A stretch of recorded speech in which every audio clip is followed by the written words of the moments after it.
Voltamos com a gente em destaque hoje com a secretária de Educação de Jacareí, Maria Tereza Cirino. Então a gente estava falando no bloco anterior da sua infância em Campinas, né, sua entrada para o setor da educação. A senhora fica em Campinas até 20 e poucos anos. 26 anos. 26, né? É. Depois vai para São José. Daí, na época, eu vim por conta da refinaria. Meu ex-marido veio transferido para cá, para a Revap. Aí eu vim embora para São José dos Campos, trouxe meu cargo, que era numa escola lá da Ródia. Aí eu vim para cá, aí vim para o Miragaia, né? E aí fiquei durante 10 anos em São José dos Campos. Nesses 10 anos eu vim como professora de matemática, tem muitos ex-alunos do Miragaia, do Vale dos Pinheiros que eu encontro até hoje. Aliás, um deles chegou agora para trabalhar como comprador na secretaria. É o Patrick, bem bacana a gente reencontrar esses homens todos que um dia passaram pelas nossas mãos, né? Com filhos, né? Com família. Exatamente. E aí, final de 87, começo de 88, eu já tinha feito pedagogia também, aí eu fui para a direção de escola. Fui para a direção de escola ali no Vale dos Pinheiros, em São José dos Campos, que atualmente é a Escola Marilda, né? E a partir dali eu fiquei sempre em direção de escola. Fui diretora ali, prestei o concurso de diretora do Estado, passei, aí assumi Escola Agrícola de Jacareí em 1990. Então, 90, 91, eu fui diretora da Agrícola de Jacareí pela Secretaria da Educação. Na época, o governo Arouca, né? Era no governo Arouca, a escola tinha um formato de tempo integral, eram 2 turmas de primeiro, 2 de segundo e 2 de terceiro. Eu tinha 220 alunos internos, era uma outra característica de escola fazenda, né? E aí fiquei até final de 91 na Agrícola. Quando já era governo Fleury, nós estávamos diretores da Secretaria da Educação preparando um documento para entregar para o Fleury e para o Fernando de Moraes, que era o secretário da Educação na época, sobre como redimensionar as escolas técnicas do estado de São Paulo, que eram 88, eram 35 agrícolas e as outras industriais. Eu era representante do Vale, de escola agrícola, e a professora Elza era diretora de Cruzeiro, era representante da industrial. E nós nos reunimos lá na Paulista, na Disaete, para fazer esse programa. Nós tínhamos 3 meses para elaborar. Mas no final de um mês, quando a gente estava terminando, o Bob, que era o diretor da Disaete na época, e a Tomoko vieram até a sala e falaram, olha, e a gente estava digitando não, datilografando, né? Porque a gente já esqueceu desse detalhe. Todo o projeto, mas aí foi quando eles entraram e falaram, olha, já não precisa fazer mais nada, porque não vai dar tempo da gente entregar, a gente tem mais 2 meses para entregar, mas não vai dar tempo, o governo já decidiu, e as escolas técnicas vão para a Secretaria da Ciência e Tecnologia. Na época, era a delegacia de ensino, era dentro da escola agrícola, era a Maria Tereza Martins, que era a delegada de ensino, né? E eu, Maria Tereza Cirino, diretora da escola. E a secretária de Educação de Jacareí era a Cristina Quina, né? Na época do Arouca, eu não acho que sei era te Cristina dizer, Quina. acho que era sim. E aí a Maria Tereza, bom, enfim, os diretores que eram efetivos das escolas técnicas, quando mudou para Ciência e Tecnologia, os nossos cargos eram todos na Secretaria da Educação. Foi quando eu saí da Agrícola, no final de 91, e o João Elias, que era o delegado de ensino em São José dos Campos, me chamou, eu morava em São José, me chamou e falou, olha, a Marlene, diretora do Olimpicatão, está aposentando, você é a próxima da escala de substituição e eu gostaria muito que você assumisse, porque nós vamos fazer lá o projeto de escola padrão, no Estevão Ferri, e no Air Picanso e no Olimpicatão. Isso em 92. E aí eu assumi o Olimpicatão e fiz todo o projeto de escola padrão. No final de 92 eu exonero o Estado. E aí fui embora para Itatiba.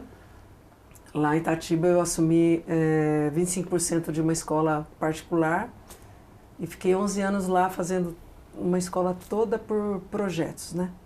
Nesses anos todos que a senhora está envolvida com a educação, a senhora viu, claro, tirando com exceção da parte tecnológica, que tipo de mudanças a senhora mais percebeu nesses anos todos da educação? Porque hoje em dia a gente vê muitas reclamações de professores que são agredidos por alunos, não há mais o respeito que tinha antes para com os professores. A senhora sentiu essas mudanças ao longo do tempo também?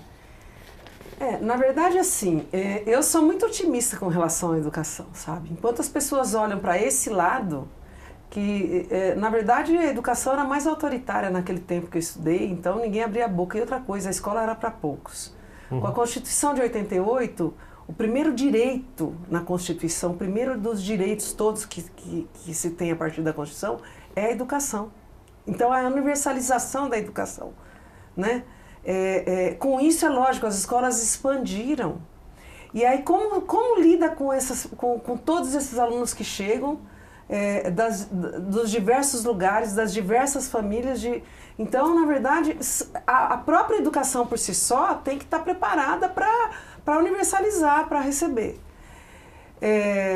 Embora a mídia sempre coloque a educação está isso, está aquilo, está ruim, que os alunos são isso, são aquilo, se a gente pegar a educação em termos de metodologia e olhar o que se processa, aonde as metodologias acompanharam a inovação e empreendedorismo metodológico, com uso de tecnologia, com estratégias de projetos e tudo, esse tipo de coisa não acontece. Entendeu? Então você vê um menino plugado no mundo, né? Onde a aprendizagem para ele não tem mais parede, né?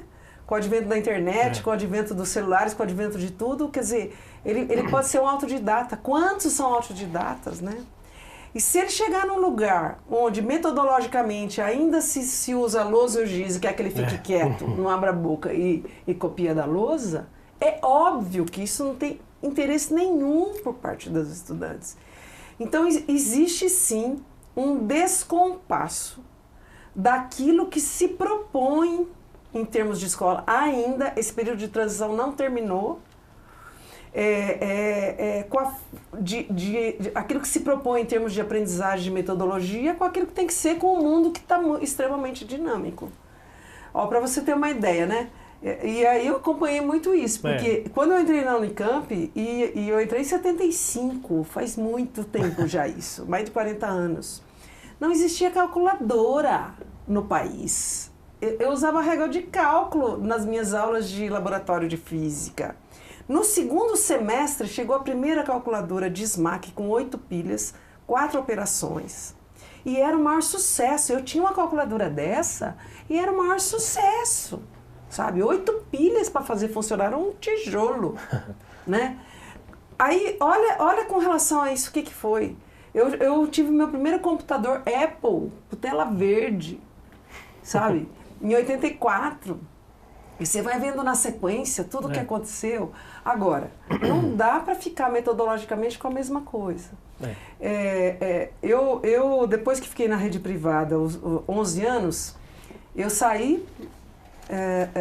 prestei o concurso do Paula Souza, Secretaria do Desenvolvimento, e quando eu volto para a direção de escola técnica de novo, e aonde eu venho de novo para Jacareí, porque eu tinha ido para Itatiba, daí eu volto para cá. Vim para Jacareí em 2004, assumo a Escola Agrícola de Jacareí. E quando eu chego ali, tudo que eu já tinha feito na rede privada, desde 98, pondo tecnologia, fazendo uma série de avanços, né?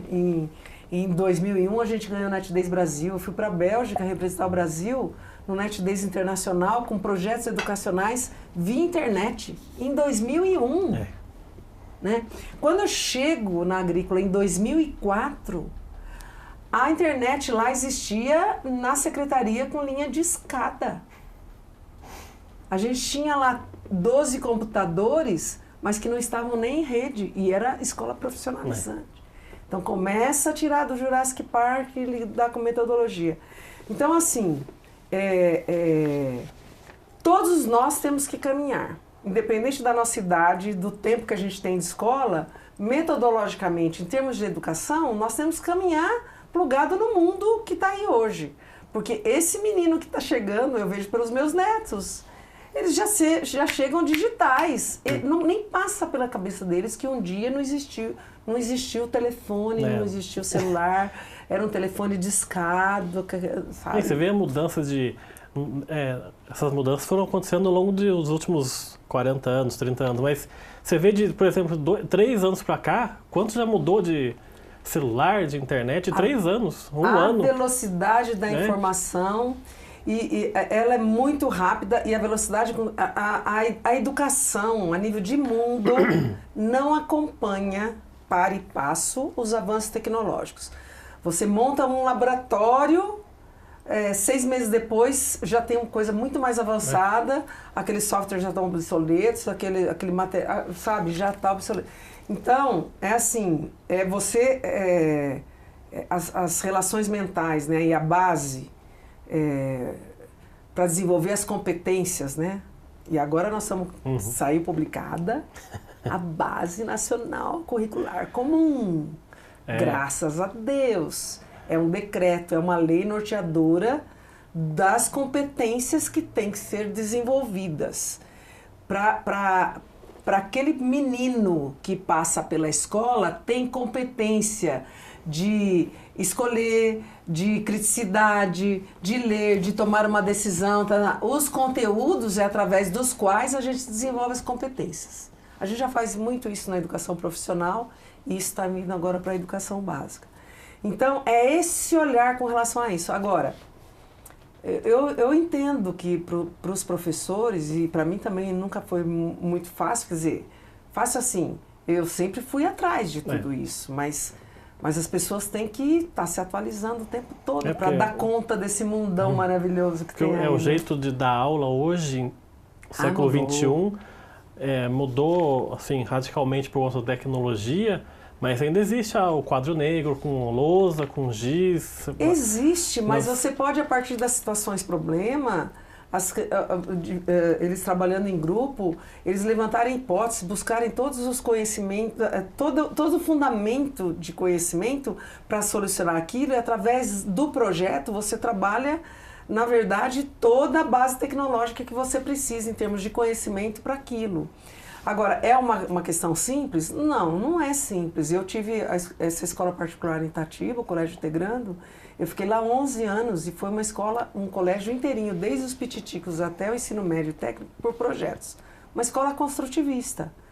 Mas o professor, ele tem que ter essa natureza curiosa, sabe, gostar de trabalhar por projetos, saber lidar por projeto. Mas eu sou muito otimista e eu vou falar para você, na rede nós temos muitas iniciativas e muito trabalho em termos de boas práticas maravilhosos com relação a projetos. Com esse otimismo que a senhora tem com a educação, qual é a principal crítica que a senhora faz hoje em dia no sistema educacional brasileiro? O que a senhora não gosta? O que eu não gosto? Bom, eu não vou dizer que eu não gosto, mas o que tem que haver um compasso maior. Aquilo que se processa a nível de universidade, em termos dos cursos de pedagogia, e aquilo que acontece no chão da sala de aula. Eu acho que todo curso superior existe o que se aprende na faculdade, e quando você vai para a prática, o que acontece na prática, né?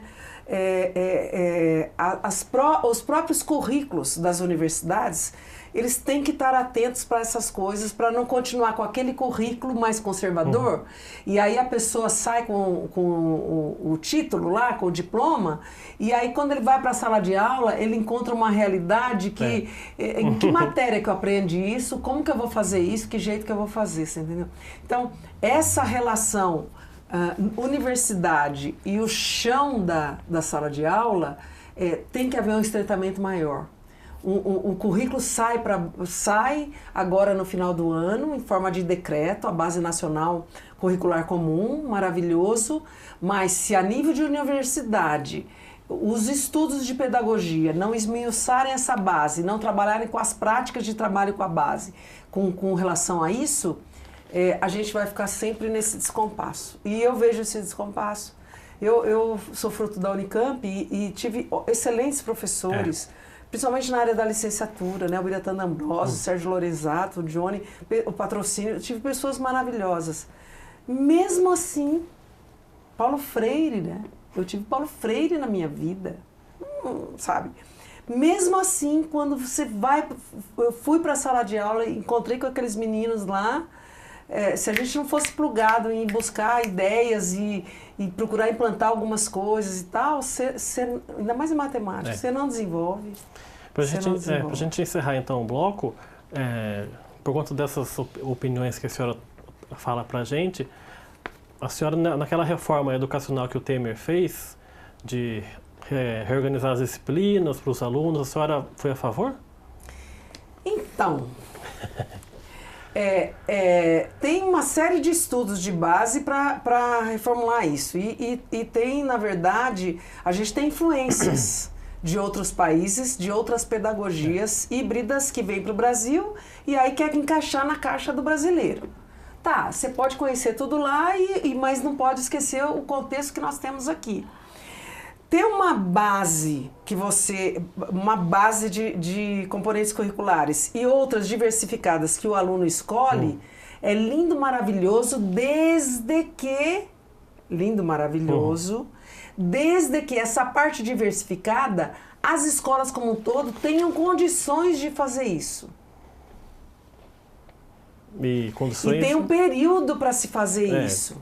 Mas não tem um aluno que entra para estudar numa escola técnica que já acontece esse tipo de coisa, que não pense em ir para o curso superior, porque ainda tem um paradigma forte de que o menino não pode ficar só na área técnica, que ele precisa ter a faculdade. E hoje a gente vê que o próprio mercado tem muitas vagas para técnicos, não necessariamente para cursos superiores, porque essas coisas vão se invertendo, né? Então, olha, essa reforma que está saindo do Temer, ela foi muito bem estudada, trabalhada. O difícil sempre é a implantação. Sempre a prática. Os parâmetros curriculares foram maravilhosos enquanto existiram, a implantação. A BNCC vem agora, a implantação. A 5692, que foi a primeira lei de diretrizes e bases, lá atrás, que saiu lá, que aconteceu? Previa os centros interescolares, que as escolas estaduais no entorno iam para essas oficinas com seus alunos fazer esses cursos. Lá atrás. Algum dia foi implantado isso? Nunca. Nunca foi. Aí tem a segunda LDB, a outra LDB, a 93/94/96, que é a vigente. Que propõe também uma série de coisas. Algumas coisas avançaram. A universalização, o Plano Nacional que foi criado primeiro, agora no segundo garantiu a base. Algumas coisas estão caminhando, mas engatinham, né? Engatinham. Tá certo, então a gente vai fazer mais um intervalo. Daqui a pouco a gente volta com o último bloco do programa Gente em Destaque.